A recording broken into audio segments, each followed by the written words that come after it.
All right, I want to welcome everybody back to Rhythm Flow Radio live stream right here on Facebook Live, YouTube, and Spreaker, somewhere here on West Side in the Austin community. And my guests, I'm going to let them introduce themselves because they know themselves better than I do. Hello, I'm Queen Quiana. Hi, I'm Carol Reed. And today, my manager. Manager here. And today we're getting ready to talk about cancer awareness. Because October, it's all about being pink. And I know about cancer awareness because it has affected people that are close to me. I haven't had the big scare yet. I mean, I've had the doctors, take me through some changes. Because when your family has been affected by cancer, also, it's a part of, I guess, your family history. So the least little things that happen to you, you're put in a group. If there's breast cancer, a history of breast cancer in your family, or colon cancer, or any type of cancer, you're put in a group. And the least little thing that shows up in any of your medical records, you go through some extensive tests. So I've had those scares where you go to have a mammogram and they see a little spot, and because of that, it's in your medical history, your family history, they take you through some changes, and I tell you, it can almost make you tear your hair out of your head. But me personally, myself, I can thank the man upstairs that it hasn't affected me in a way. My body has, I should say, has not been attacked, but my family has. But the thing it attacks, I guess what, 1 in 5, 1 in 4, something like that. Now, I don't know about either of you. Maybe you have a story that you could share. Have you been directly affected by any form of cancer? Well, I have. I am actually a breast cancer survivor. Are you? How about that? 13, it'll be 13 years on Halloween. Get out of here. 13 years? Yes. Oh, wow. Yeah. So, I actually had stage 4 breast cancer. Stage 4? That's pretty intense, isn't it? Yes, it is. I was in my 30s when I found a lump on my birthday, on Valentine's Day. I found the lump. I still went out and enjoyed myself, but it kind of got scary because it seemed like it was aggressively growing. I went to my gynecologist. He didn't believe it was something serious because I was so young at the time. I went and got an ultrasound, and because I was a nurse and I basically now biochemist. When I saw the ultrasound, because of my experience, I knew it was breast cancer right away when I saw it.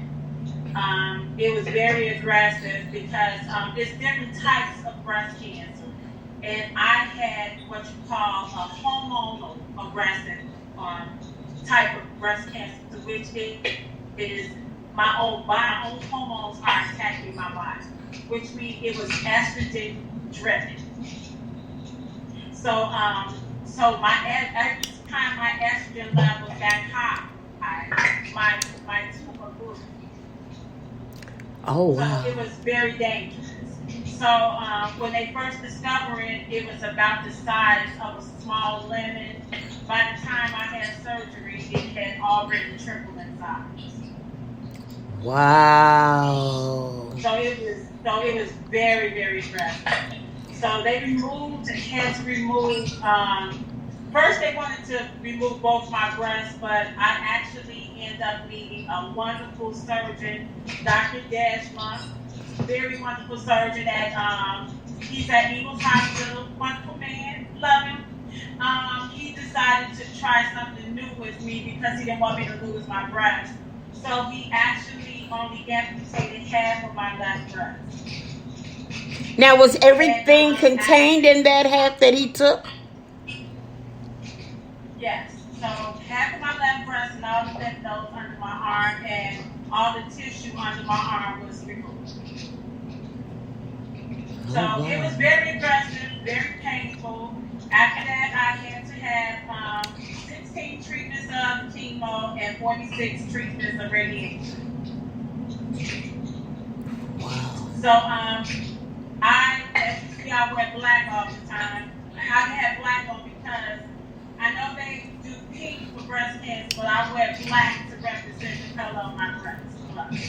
After I was done with treatment, my breast was completely black. So I wear black every in October for the whole month of black to represent the color of my breast. Oh, wow. So Now, they basically gave me 6 months to live, but I'm still here. they gave you 6 months to live, and this is 13 years later. Yes, they did. They honestly didn't think I would make it through the treatment because they had to give me one of the most strongest type of chemotherapy possible to be here because it was so aggressive. They was afraid that it was going to start attacking my bones. So that's why they had treated aggressively. So I was very afraid because my children was in high school at the time. My son, he was in a sophomore. My daughter was a freshman. So I'm a young mother with 2 kids. and don't know how to tell them that it's a possibility that I won't make it to see them graduate high school. So me being a breast cancer survivor, I understand totally, the scares of having breast cancer and understand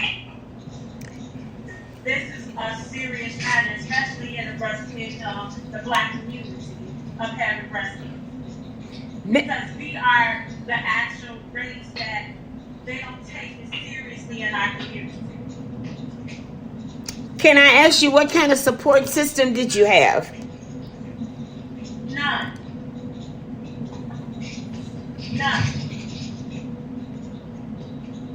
I fought it alone. I mean, they didn't offer you any kind of support system, as far as, from the hospital, the doctor's standpoint? None. They give you a bunch of booklets and phone give numbers, you like information to hotlines. read, and that's it. Wow. No family. I have one of my best friends that took me to chemo and radiation, but I had no one. And I was not going to put that burden on my children. Wow. The reason that I asked that is because every year I try. I'm not going to say that I succeed every year, but I try to do something in October that is in line with cancer awareness. And I believe it was last year. I met quite a few people that had some type of organization, and most of them had been around quite a while, and these were women of color, and they were support systems, and that's why I was asking you. And they were support systems for aftercare, before care, and they were there to support women of color. Not only women of color, just women, period, who were going through breast cancer. I was really hurt by a lot of those programs. I lost all my hair, and everybody laughs at me when I tell them I lost every strand of my hair but this strand that was right here. Mm-hmm. And I looked like that lady from I Will Get You Sucker when she pulled the wig off. This strand right there. I'm laughing, but it's not funny. It's not funny. I'm laughing. Well, this is nice in the summer. I just had that little patch right there. It was sticking straight out, just right up there. My son couldn't stand it. Every time I took a wig off, he'd be, Mom, would you put your wig back on? Because their hair just stick up right there. It would not fall out. That hair stood strong right there, that little cat. That little cat said, I'm staying right here. And it just sprouted out, just like that. Everything else is gone. Just that little hair. But I'm proud to be a breast cancer survivor. Mm-hmm. And I'm proud to be one of those women that were able to go on the 31st every year and go see that physician that told me that I was going to die and say, hello, I'm still here. I'm still here. Yeah. I go visit him every 31st. Yes. Just to tell him hello. Now, how often do you share this story?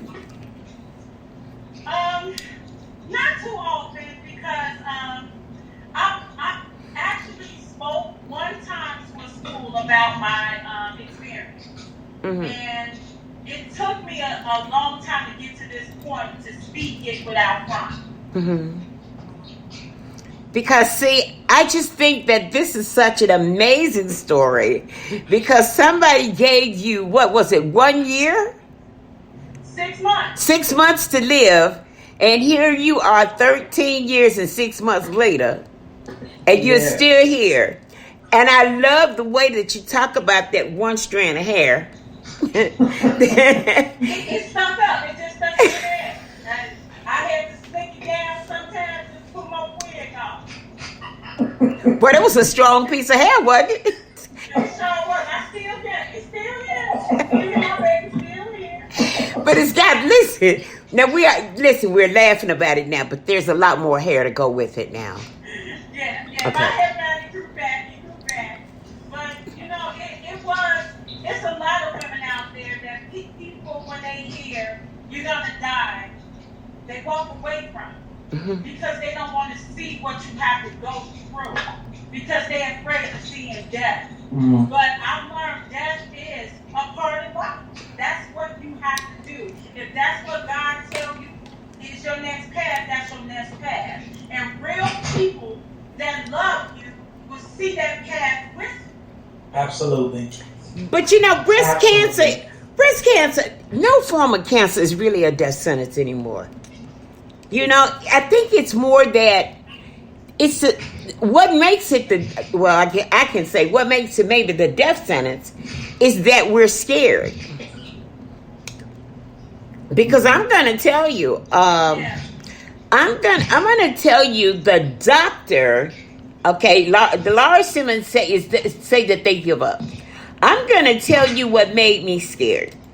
I know that I have a history of cancer in my family. And I can remember, and I'll call the hospital's name at the University of Illinois. And I can remember used to have my mammogram every year. But I can remember this one year I had the mammogram. And when I had it, it's like they saw something. And at that time, my sister was a registered nurse there. Okay? And she had already had a bout with breast cancer. And it was like they made me feel like they had to go in there and do something. Mm-hmm. Okay? I felt like they had me in a room and they weren't going to let me out. Okay? And I'm going to tell you, when I got the hell up out of there, I bet you I didn't let them mess with my girls no more. And I'm going to tell you, I'm not going to lie to you. It was a long time before I had another mammogram. When they said mammogram, excuse me, I never did go. When they told me about having a mammogram, girl, I ran the other way. The doctor said, well, did you get your mammogram? I said, I forgot. She kept writing an order for me to go get a mammogram, and I kept going the other way. It was... They scared you. They did. They make you afraid. They did. More than to give you that light in the tunnel. So they did. I tell people, look, it's better to know, but it's the way they talk to us. It's almost like they want us to die. So my advice when I tell women is, look, get your mammogram, stay healthy. Don't let anyone put that negativity in your head that you're gonna die. No one is gonna take your life or die. Yes. Doctors practice medicine. That's all they do is practice. You are their practice. Practice makes perfect. But no one can deem you dead but God. Well, So you have to go in there. You have to walk by faith, not by sight. Well, that's my manager right there. I guess they just... Isn't she inspirational? She sure is, but they had me so scared. But it took... No one's fearing me. Nobody's fearing me. No doctor can tell me nothing that's going to fear me. It took somebody with breast... You can't go in there and fear anything. Well, it took somebody with breast cancer to get me to go take that mammogram. And I took that mammogram, and the same thing that they had seen 10 years ago, guess what? It was still there, looking the same way. It hadn't grew, it hadn't done anything. And guess what? When I go get the mammogram now, and I get it every year, what they saw 30 years ago is still there, looking the same way. And guess what? Elmhurst Hospital has never said, we need to go in there because you have a history of cancer in your family, and go in there and do a biopsy or cut or do anything. You know why? Because they say it's not doing anything. And then they said that they have to take some kind of big microscope just to see it. But these doctors made me feel listen, I was like having a panic attack. Girl, I started sweating. I sweated so hard I could smell my funk. And I wasn't even funky. That's how scared I was. I could smell nothing but purity funk when they got through talking to me. And That's what they do. They put that fear in you. Well, they really put the fear in me, and I tell you that's been 30 years ago, and I have not had a biopsy. They do use some other kind of technology now. I guess I forgot what they call it. You know, other than a breast cancer, they do ultrasound, and then they have a 3D thing that they can do where they can really see. So all of that fear that I had, it left. But when you have that fear, like you say, it's a very scary thing. But, here's a comment. Somebody said, yes, indeed. I remember the doctor said the same thing to my mom, but it wasn't breast cancer. They gave her 2 weeks. My mom lived 9 years longer, and she died from something totally different. Okay? So, I don't know. I shouldn't have been scared, but they well, that term, scared to death. Yes. Being scared can kill you. Yeah. Fear of the unknown. Yep. Yes, it can. I almost hate to talk about this subject, but I have to, I really, really have to, because, they always say you get a mammogram at age 40. I was just watching Good Morning America this morning, and they were talking about a young lady who was 19 years old. She started out being, I think, like a YouTube star on YouTube. I think that's where she got discovered. 19 years old, and found out she had breast cancer at 19. They said we don't get a mammogram till we're 40.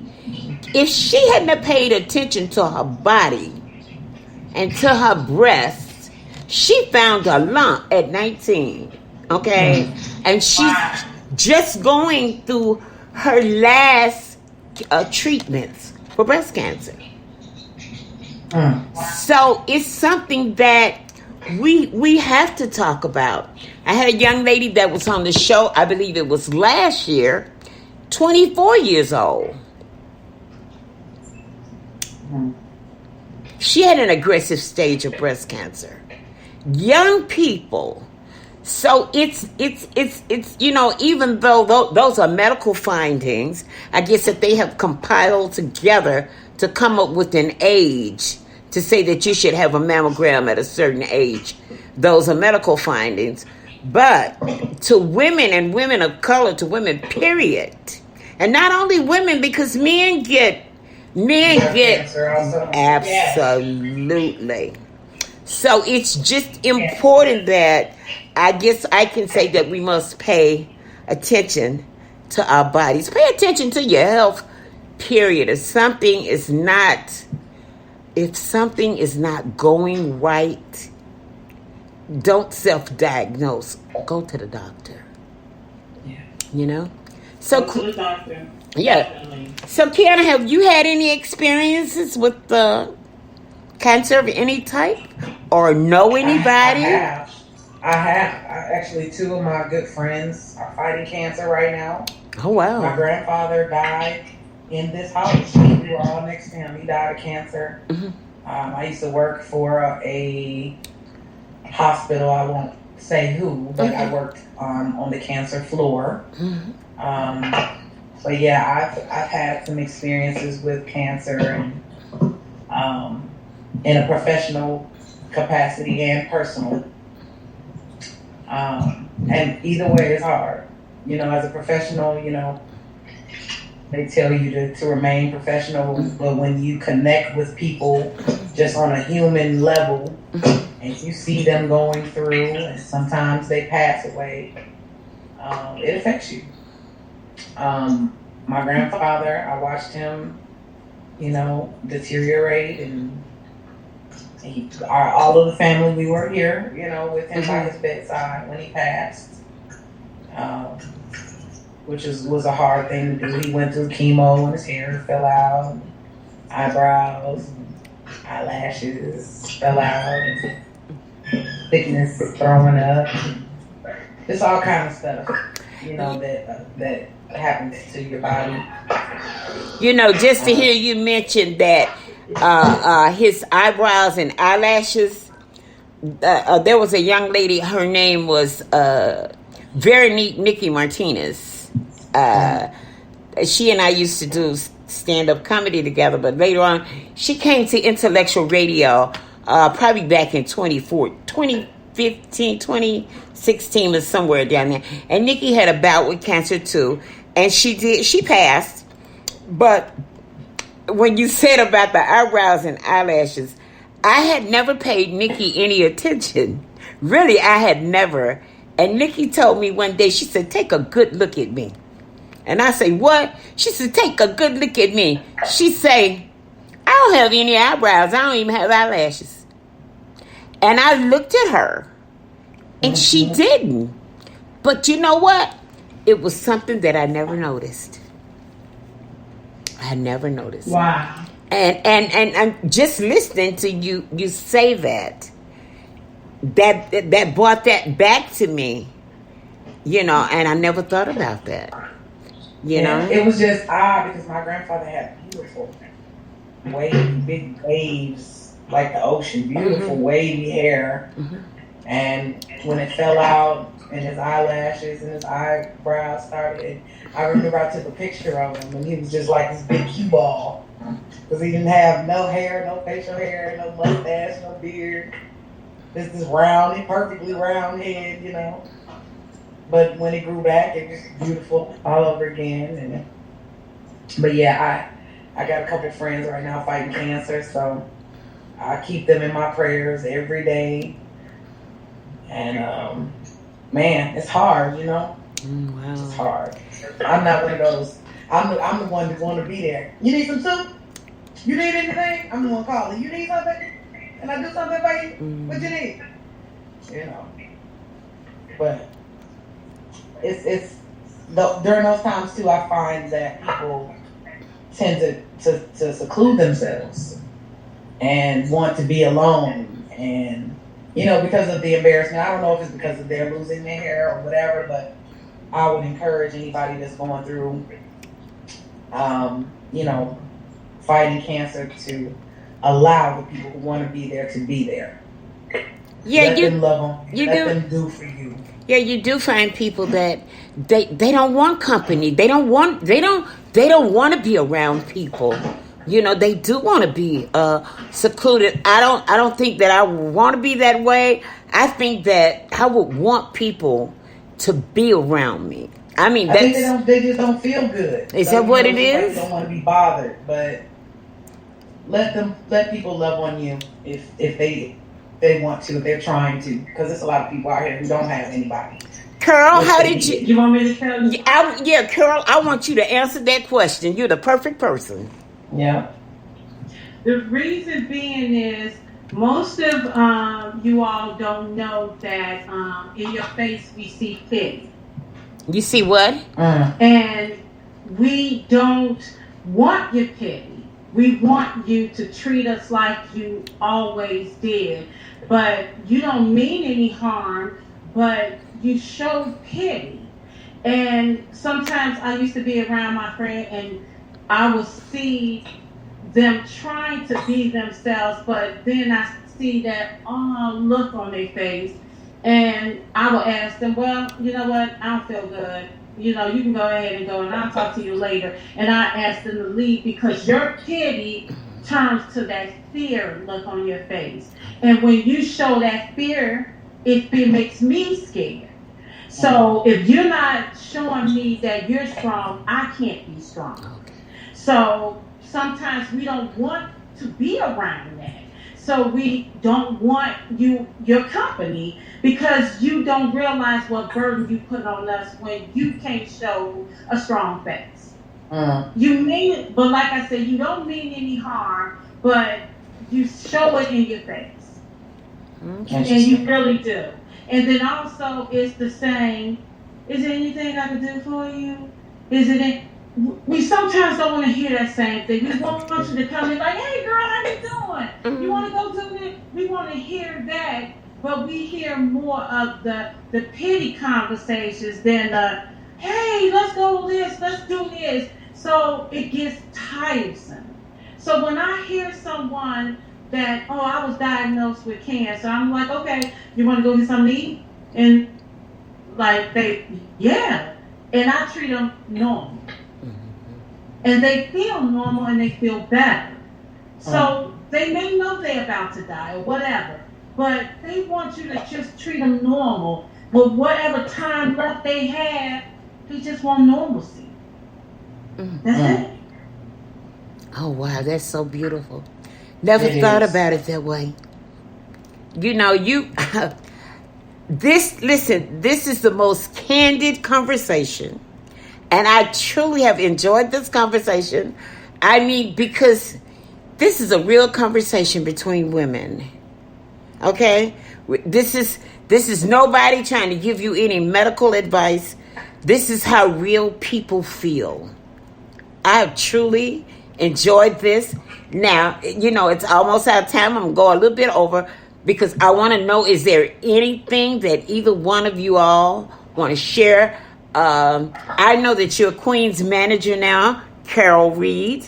I want to know, is there anything that you need to share with us? I mean, you told us that she might be getting signed shortly. If that happens, I just hope you call me on the phone so we can do something about that. Like, get back in the screen and maybe break a bottle of champagne right through the screen. I promise you the exclusive. That's what I'm talking about. How about that? I promise you the exclusive. We do have an event coming up. She's going to do a network party for Dorothy Brown. Oh, when is that? We have that coming up on October 23rd. October 23rd. I will send you the details. We have not got all the details together, but it will be October 23rd. Okay, so I will make sure you get all the details. Okay, now this is what I'm finna ask, you know, because I'm greedy. So do you think that someone could be there with a phone, you know, and a tripod? Wait a minute. First, now I won't ask you over the air. We'll talk about this here. We're going to talk about this here. Okay. We're going to talk about this here. Okay, Queen, is there anything that you want to share with us? Girl, ain't that nosy? No. I'm just basking in it all right now. I mean, the album is coming, J.M. Pell. This is my second album. Just look for it. I mean, it's a lot of stuff that's coming at the moment. Oh, I'd like to share my t-shirts. Please do. You know, I went back and I tried to find some of the footage from Intellectual Radio in the studio. I couldn't find it, but believe me, I'm going to keep looking for it because I know that I have it somewhere. I have clips of that on YouTube. I think I have some of the footage somewhere around here. Yeah, I have a video. You mean when I was in the studio? Right. So that I would, send it to me. Okay? All right, do that. Because I wanted to play some of that. T-shirt. Okay. Show us your t-shirts and tell us how we can. Oh, that is gorgeous. This is my first album. This is me. Okay. Black. Okay. The name of the album was Queen Quiana, The Black Light. Okay. And this is the front. And this is my logo on the back. I believe it looks something like this. I'm going to remove us out the screen so everybody can see it. Is that it? That's it right there. Okay. Yep. Okay. That's it. All right. And this is the logo. My logo. Okay. It's a chess piece with the Q to the second power. Okay. The 2 in supreme mathematics is wisdom, which is a woman. That would be me. Okay. Mm-hmm. And yeah, so I'm working on them. I'm working on the website and everything, so they'll be available for purchase soon. All right. All right. And yeah, we working here. The album is done. I got one more song to. Got a couple little things to do. Waiting on Scotty to come back in town. Okay. But yeah, it's just upward movements from here. My new manager is just everything to me. Sister Soldier, sister. I love her so much. Y'all just don't even know. Like, so is there anything going on at Thingamajigs that I should know about? Thingamajigs is still up and running in Aurora at Fox Valley Mall. We were supposed to be having Wind Down Wednesdays. The schedule kind of changed a little bit because there was a death in the family and just some other things that was going on. So I will definitely keep you posted, but Thingamajigs is still there if you want some VR reality. Well, I'd rather come and see you there. Yeah, well, but it's a virtual reality lounge though. Like if you want a out of this world experience, just on some adult fun, they do corporate meetings, corporate parties, birthday parties. Mm-hmm. You put your headset on, you grab your controllers, and you are in a whole nother situation. Like it's dope. It's dope. Like dope. So listen, I tried that virtual reality, and I know because in my closet, I got the headset. Now this is different. I know that one is wild. But it's still trippy, right? I know it. I know that one is wilding out. But I'm gonna tell you, the ones that you use at home, they can be wilding out too. Oh. They really can. Oh, believe me, they can. But I just know that you perform there sometimes, and yes. And there are performances coming up. I haven't had a chance to look at the calendar, but my good friend David Jordan, he's the owner. Okay. And they always have things going on there. So if you get opportunity, if you're out in Aurora, stop by Fox Valley Mall and go check out Thingamajigs. Okay, well, just keep us posted when you're there. And I want to say to everybody, listen, I thank you for taking your time out to, visit with us right here in the stream, because we're streaming from somewhere in the Austin community right here on the west side of Chicago via Facebook Live, YouTube, and Spreaker. And the awesome thing that I want to tell everybody, check this stream out Thursday at 5:30. There will be a new show in this stream at 5:30 on Thursday. It's called Inspirational Talks with Laura Simmons, the author. Something totally new. So you should check it out. Check her out. She'll be in the same stream. I won't be here, but she will. So I ask everybody, like, let's support each other. That's what it's all about. Absolutely. COVID has taught us, if COVID hadn't taught us anything, COVID has taught us that we need to support each other. Can I say one more thing? You can say anything that you like, so you the queen. I see so often on social media, people going out of their way not to support local talent, local artists, local businesses, because they don't like them or somebody that knows doesn't like. I don't even understand that concept personally. I don't either. But it's enough money out here for all of us. Mm-hmm. And then some. It does not hurt anything. It don't cost you no money to hit that like button or to hit that share button. That's right.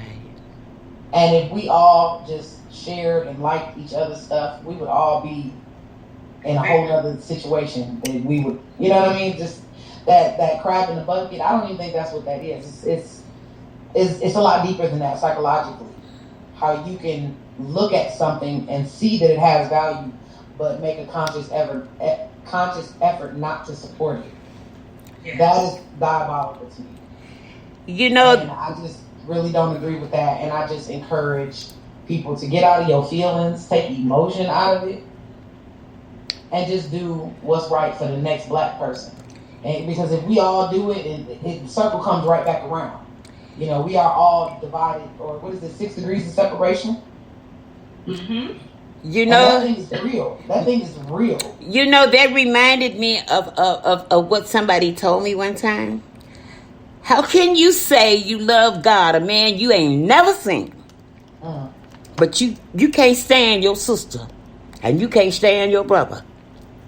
People that you walk around and you see every day, you can't even say hi to them. Mm-hmm. Okay?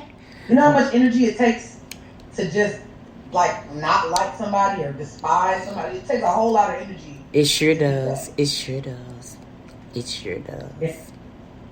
You are absolutely. That's how I stay so young looking. I know. Girl, honey, don't let me get the brain. Honey, sometimes I have to walk by that mirror and take a double take. A double take, honey. Because I tell you, 71 sure look good on me. It sure looks so good. Okay. Candy down there, shining like a light. Listen, life is good. Life is good. And like you say, it doesn't take anything to hit that like button, to hit that share button. Okay? We're all in this together.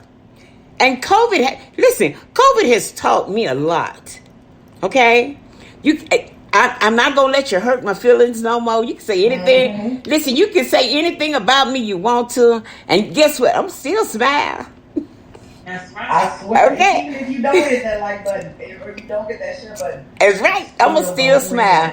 Because you know what? I'm still going to win. Yes. I found out the more I smile, the less wrinkles I have. And I'm loving it. I'm loving it. All right, listen. I thank you all so much. And like I say, Thursday, catch Laura Simmons, the author, right here with Inspirational Talks with Laura Simmons. And you know, I'm going to take you out because, listen, you will hear this song probably the rest of this year and the rest of next year unless you come out with something else. Because I got a whole album coming. But I just want to, listen, I just want people to know that you live in a world. And the world that you live in, honey, it is not just your imagination. Okay? It's real out here. It is not your imagination. And that's why I'm playing this song. I want you to know that COVID is real. It is not just your imagination. I'm finna play this song. Y'all better go buy this song, baby. Huh? It's real. This is Katie Lowe. I thank you for checking that Rhythm Bro Radio live stream right here on the west side of Chicago, somewhere in the Austin community. And I'm going to sign off and say good night.